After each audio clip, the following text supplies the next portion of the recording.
Petrol బంకుల దగ్గర no stock board చూసి కంగారు పడుతున్నారా? అసలు మన దేశంలో పెట్రోల్ అయిపోయిందా, లేక ఇదంతా అపోహ మాత్రమేనా? ఈ వీడియోలో తెలుసుకుందాం. దీనికి మొదటి కారణం మార్చి నెల. ఈ నెలతో ఆర్థిక సంవత్సరం ముగుస్తుంది. ఈ టైంలో చమురు సంస్థలు అప్పు ఇవ్వవు. పెట్రోల్ బంకు డీలర్లు డబ్బులు ముందుగా చెల్లిస్తేనే ట్యాంకర్లు వస్తాయి. ఈ డబ్బులు సర్దుబాటు కాకే చాలా చోట్ల నో స్టాక్ బోర్డులు కనిపిస్తున్నాయి. ఇక రెండవ కారణం, ప్రైవేటు బంకులు సరఫరా తగ్గించడంతో వాహనదారులంతా ప్రభుత్వ బంకులకే వెళ్తున్నారు. దీంతో 2 రోజులు రావాల్సిన స్టాక్ కొన్ని గంటల్లోనే ఖాళీ అయిపోతుంది.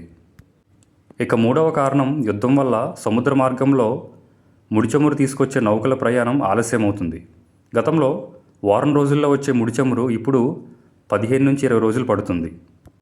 ఇన్ని కారణాలు ఉన్నప్పటికీ మన దేశంలో పెట్రోల్కి కానీ డీజిల్కి కానీ ఎలాంటి కొరత లేదు. ఎందుకంటే మన దేశం దాదాపుగా 40 దేశాల నుంచి ముడి చమురుని సేకరిస్తుంది. ప్రస్తుతం మన దగ్గర 60 రోజులకు సరిపడా స్టాక్ సిద్ధంగా ఉంది. కాబట్టి కంగారుపడి స్టాక్ స్టోర్ చేయకండి.